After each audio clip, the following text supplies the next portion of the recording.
තම බිරිඳව ඩිවෝස් කරපු සැමියෙකුගේ පාපොච්චාරණය. වෙඩින් එකදා තෑගි සාරිය අදත් ඇඳගෙන ඇවිත් තිබුණා. ඇඟිල්ලේ රන් බුදුව විතරක් ටිකක් ඉහළට ඇවිත් තිබුණා. ඇගේ අම්මගේ අතින් අල්ලන් හොරෙන් බල බල කඳුළු හැලුණා.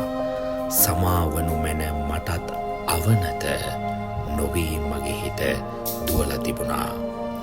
ගොඩක් නොමයන පාලු පාරක මම දුරක් ඇවිදලා තිබුණා.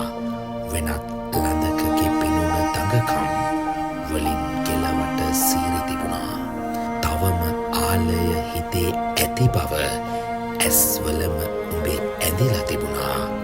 එහෙම නැතිනම් මගෙත් වගතුග නුඹට එළියට දෙන්න තිබුණා.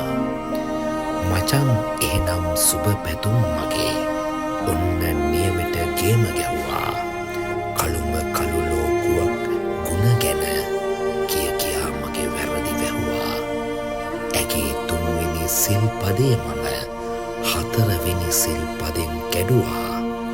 තනේ කඩලා පොළවේ නොගහා